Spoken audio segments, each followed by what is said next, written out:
શિવાય. અધ્યાય 52 હિમાલયનું ગૌરવ. બ્રહ્મા બોલ્યા કે હે નારદ, હિમાલયે પોતાનું આંગણું સાફ કરાવ્યું અને લીપાવ્યું.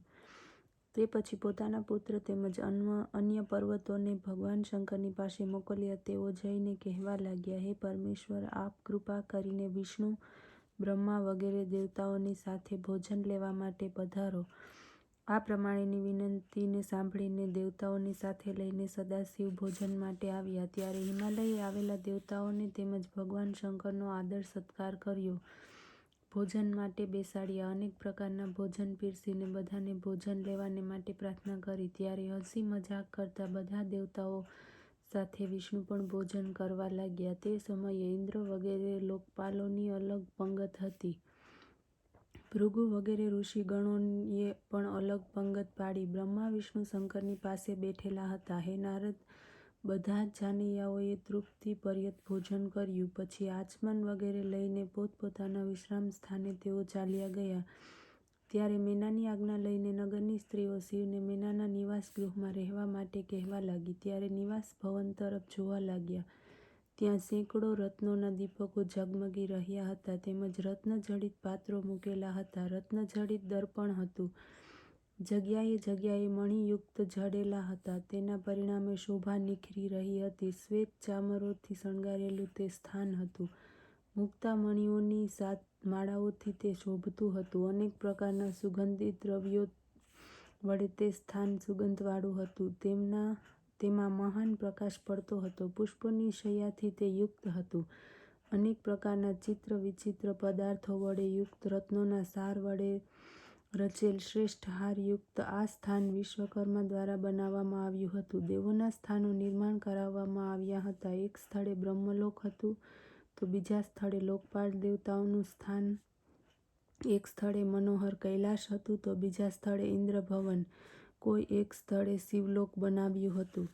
મહેશ્વર આ રીતનું ઘર તથા આશ્ચર્યને જોઈને પર્વતરાજ હિમાલયની પ્રશંસા તેઓ કરવા લાગ્યા. ત્યાં અત્યંત રમણીય રત્નજડિત ઉત્તમ પલંગ પર લીલાપૂર્વક પ્રસન્નતાથી પરમેશ્વર બિરાજ્યા હતા. હે નારદજી, તે રાત્રિ તો આ પ્રમાણે વીતી ગઈ. જ્યારે સવારનો સમય થયો ત્યારે અનેક પ્રકારના વાંજા વાગવા લાગ્યા. સાનંદ સર્વ પોતપોતાની સવારીઓને સજાવીને કૈલાસ તરફ જવાની તૈયારીમાં લાગી ગયા.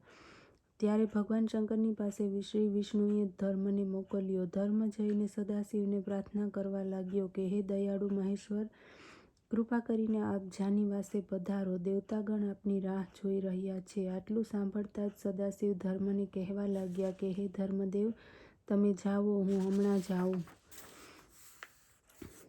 આવું છું. આમ કહીને તેમને વિદાય કર્યા અને પોતાના મનમાં જવાની ઈચ્છા કરવા લાગ્યા. નગરની સ્ત્રીઓ જ્યારે ખબર પડી ત્યારે તે બધી સ્ત્રીઓ ત્યાં આવી મંગલ ગીતો ગાવા લાગી. ભગવાન શંકર પોતાના પ્રાતઃકાળના નિત્ય કર્મ કર્યા. મેનાની આજ્ઞા માંગીને જાનિવાસે ગમન કર્યું. ત્યાં ઋષિમુનિઓ અને મને પ્રણામ કરીને બેસી ગયા. અધ્યાય 53 શિવયાત્રા. બ્રહ્મા બોલ્યા, હે નારદ, ત્યાર પછી વિષ્ણુ વગેરે દેવતાઓ અને ઋષિઓને પોતપોતાનું આવશ્યક કર્મ કરીને હિમાલયની પાસે વિદાય માંગી.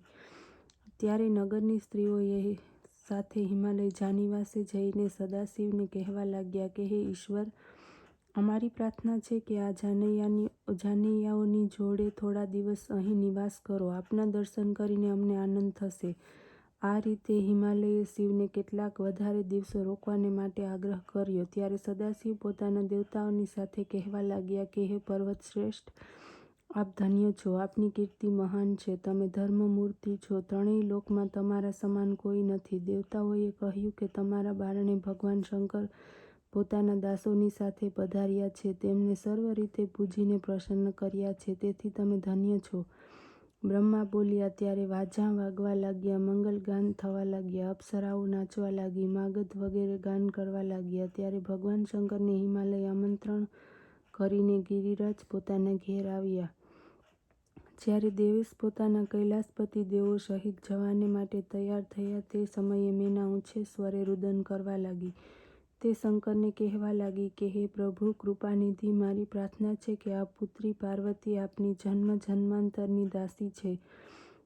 તે આપની સેવા કરશે, તેનું પાલન કરજો. તે મારી વહાલી દીકરી છે, આપની તે પૂર્ણ ભક્ત છે. આપની નિંદાથી તે વ્યાકુળ થઈ જાય છે, તેને હમણાં તો સંસારનું કોઈ જ્ઞાન નથી. આટલું કહીને પાર્વતીજીનો હાથ શંકરના હાથમાં સોંપતા મેના રડવા લાગી. ત્યારે ભગવાન શંકરે આ બાબતમાં ઘણું સમજાવ્યા. ત્યારબાદ મેના તથા હિમાલયની આજ્ઞા લઈને તેઓ જવા માટે તૈયાર થયા. અધ્યાય 54 પતિવ્રતાનો ધર્મ. બ્રહ્મા બોલ્યા કે હે નારદ, જ્યારે સપ્તઋષિઓએ કહ્યું કે હિમાલય પુત્રી પાર્વતીને તરત જ તૈયાર કરીને ભગવાન શંકરની સાથે મોકલવા માટે કૃપા કરો. આટલું સાંભળતા જ પર્વતરાજ અત્યંત વ્યાકુળ થઈ ગયા. કેટલાક સમય સુધી તો વિરહમાં વ્યાકુળ થઈ ગયા. પછી મેનાને પાર્વતીને મોકલી આપવા કહ્યું. મેનાને હર્ષ પણ થયો, તેમ ઉદાસીનતા પણ. ત્યારે તે ઉત્સવના કાર્યમાં લાગી. પાર્વતીજીને સુંદર શૃંગાર કરવામાં આવ્યો. ત્યારે મેનાના કહેવાથી અનેક બ્રાહ્મણની પત્ની આવીને પાર્વતીજીને પતિવ્રતા ધર્મની શિક્ષા આપવા લાગી. તેણે કહ્યું, હે પાર્વતીજી, જે સ્ત્રીઓ પતિવ્રતા ધર્મવાળી હોય છે તે ધન્ય છે. તે સમસ્ત પાપીનો નાશ કરી પોતાના કુળને તારનારી હોય છે. જે કોઈ પણ સ્ત્રી પોતાના પતિને સાક્ષાત ઈશ્વર માની તેની સેવા કરે છે, તેને આ લોકમાં આનંદની પ્રાપ્તિ થાય છે, અંતમાં સદ્ગતિ થાય છે. હે પાર્વતી, પતિવ્રતા સ્ત્રી પતિના ભોજન કર્યા પછી ભોજન કરે છે, પતિના સૂતા પછી સૂવે છે, ક્રોધ કે પ્રસન્નતાના સમયે પણ પતિનું નામ ક્યારેય ન ઉચ્ચારે. ક્યારેય ક્રોધમાં આવીને પતિ મારી દે તો પણ તેને સહન કરે. ઉત્તરમાં મરો અથવા મારો તેવો શબ્દ ન ઉચ્ચારે. એટલું જ કહે છે, હે સ્વામી, મારો અપરાધ ક્ષમા કરો. આ જ પ્રમાણે કહી પતિ બોલાવે ત્યારે બધા જ કામોને છોડીને પતિની પાસે તે ચાલી જાય છે. તેની આજ્ઞાનું પ્રેમપૂર્વક પાલન કરે. પતિવ્રતા બારણે ઊભી ન રહે, કોઈ બીજાને ત્યાં જઈ અકારણ ન બેસે, પોતાની ઘરની વસ્તુઓ, ધન વગેરે બીજા કોઈને ન આપે, પતિની વસ્તુઓની સંભાળ રાખે, તેને સંભાળતાપૂર્વક મૂકે. પોતાના કામકાજમાં પણ તે ચતુર હોય. પતિની આજ્ઞાનું પાલન કરવું તે પતિવ્રતાનો મુખ્ય ધર્મ છે. પતિની આજ્ઞા વિના તીર્થયાત્રા, ખેલ કે નાટક વગેરે જોવા ન જાય.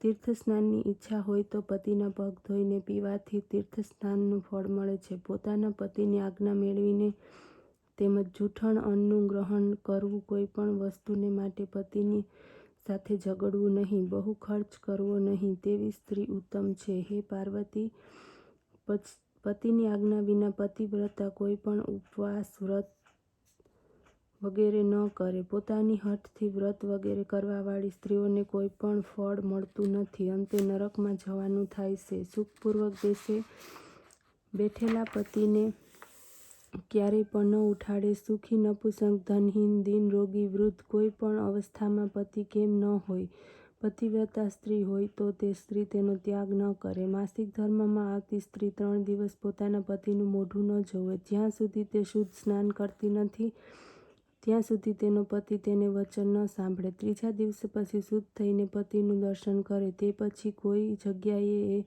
ગયો હોય તો તેના રૂપનું ધ્યાન કરે, સૂર્યનારાયણનું દર્શન કરે, સિંદૂર વગેરે સુહાગની વસ્તુઓ ધારણ કરી પોતાના પતિની દીર્ઘાયુને માટે કામના કરે. ધોબી, શૂદ્ર, વ્યભિચારિણી વગેરે નીચ સ્ત્રીઓને પોતાની સખી ન બનાવે. પતિની સાથે લડનારી, શત્રુતા કરનારી સ્ત્રીની સાથે ક્યારેય પણ ન બોલે. તે સ્ત્રી સાથે ક્યારેય પણ બોલવું નહીં. એકલા ન રહેવું. ક્યારેય વસ્ત્રનો ત્યાગ ન કરવો. સ્નાન પણ સ્વચ્છ કરવું. પતિની ઈચ્છા હોય તો જ રમણ કરવું. હંમેશા પતિને અનુકૂળ થઈને ચાલવું. તે સુખી હોય ત્યાં સુખી અને ઉદાસ હોય ત્યાં ઉદાસ રહેવું. સુખ દુઃખ બંનેમાં ક્યારેય પતિથી વિમુખ ન રહેવું. તે પતિને બ્રહ્મા, વિષ્ણુ અને મહેશ કરતાં પણ પોતાના પતિને ઉત્કૃષ્ટ સમજવા. જે કોઈ પણ સ્ત્રી પતિની આજ્ઞા વિના વ્રત, ઉપવાસ અથવા વિષય સેવન કરે છે તે પોતાના પતિના આયુષ્યનું હરણ કરે છે અને અંતમાં નરકમાં જાય છે. જે સ્ત્રી પતિ ગુસ્સે થતાં કટુ અને તીખો ઉત્તર આપે છે, એવી સ્ત્રીઓને નિર્જન વનમાં ગીધડીનો જન્મ પ્રાપ્ત કરે છે. પતિથી ઊંચે ન બેસવું. વ્યભિચારી ફૂલાથી દૂર રહેવું. પતિ સાથે ક્યારેય પણ કુટિલતાથી ન બોલવું. સાસુ, સસરા અને જેઠ જેઠાણી મોટાઓની સામે ક્યારેય ઊંચા અવાજે ન બોલવું કે ન હસવું. બહારથી આવેલા પતિના ચરણનું પ્રક્ષાલન કરવું. હે પાર્વતી, આવા પ્રકારની પતિવ્રતા સ્ત્રી લોકને પવિત્ર કરે છે. ત્રણેય દેવોની પ્રાર્થનાથી અત્રિની પત્નીએ શાપ દ્વારા વરાહથી મરેલા બ્રાહ્મણોને જીવિત કર્યા હતા. હે દેવી પાર્વતી, આપ તો સર્વશ્રેષ્ઠ છો, સર્વનું કલ્યાણ કરનારા છો. આપની સામે માત્ર લોકોપકાર માટે આટલું કહેવું પડે છે. હે નારદ, આ પ્રમાણે ઉપદેશ આપીને બ્રાહ્મણની સ્ત્રી પાર્વતીને આશીર્વાદ આપીને ત્યાં જ બેસી ગઈ. અધ્યાય 55 શિવનું કૈલાસ ગમન. બ્રહ્મા બોલ્યા, હે નારદ, ત્યાર પછી તે બ્રાહ્મણ પત્નીએ મેનાને વિદાય કરવાનું કહ્યું. આ સાંભળીને પ્રેમ વિવશ મેનાએ પાર્વતીને હૃદયે લગાવી તેના કહેવા પ્રમાણે ધૈર્ય સાથે વિદાય આપવા લાગી. પરંતુ ધૈર્યનું બંધન તૂટી ગયું અને તે ઊંચા સ્વરે રુદન કરવા લાગી. અન્ય સ્ત્રીઓ તો અચેતન થઈ ગઈ. સ્વયં યોગીશ્વર મહાદેવજી જતી વખતે પશુ પક્ષી વગેરેનું તો શું જ કહેવું. તે સમયે પર્વતરાજ હિમાલય પોતાના પુત્રો, મંત્રીઓ, બ્રાહ્મણોની સાથે ત્યાં આવ્યા. મોહને કારણે પોતાની પુત્રીને હૃદયે લગાવી રડવા લાગ્યા. ત્યાર પછી તત્વદર્શી પુરોહિતોએ એમને આધ્યાત્મ જ્ઞાન આપ્યું અને સમજાવ્યા, જેથી કેટલાક સમયે તેઓ શાંત રહ્યા. પાર્વતીને ભક્તિપૂર્વક માતા પિતા અને ગુરુજનોને પ્રણામ કર્યા. લોકરીતિ પ્રમાણે તે અચાનક જ રડવા લાગી. પાર્વતીના રુદનને સાંભળીને અન્ય સ્ત્રીઓ પણ રડવા લાગી. ત્યારે બ્રાહ્મણોએ તેમને ધૈર્ય આપી ત્યાગ સમયના શુભ લગ્નને બતાવવા તેમણે કહ્યું, આ સમયે રડવું સારું નહીં, આપને સુખ પ્રાપ્ત થાય. હિમાલયે મેનાને પણ આ સમયે ધીરજ બંધાવી. પાર્વતીને માટે પાલખી મંગાવી તેમાં બેસાડી બધાએ પાર્વતીજીને શુભ આશીર્વાદ આપ્યા. હિમાલય તથા મેનાએ શુભ આશીર્વાદ આપતા પાર્વતીજીને અમૂલ્ય આભૂષણ, વસ્ત્ર અને અધિક દાન આપ્યું. હે નારદ, ત્યાર પછી પાર્વતીએ બ્રાહ્મણ, પુરોહિત તેમજ અન્ય પૂજ્ય સ્ત્રીઓ અને પુરુષોને પ્રણામ કર્યા.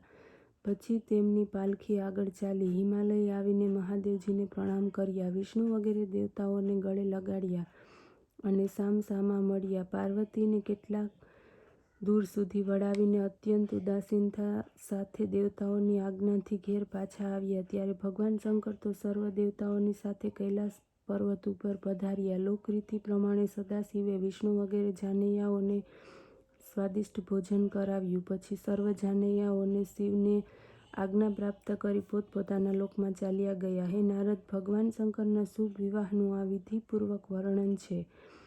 આ શોકનો નાશ કરે છે, હર્ષ વધારે છે. આ વિવાહ મંગલની કથાને જે કોઈ સાંભળે છે અથવા સંભળાવે છે, નિત્ય તેનો પાઠ કરે છે, તો તેના બધા જ વિઘ્નો નાશ પામે છે.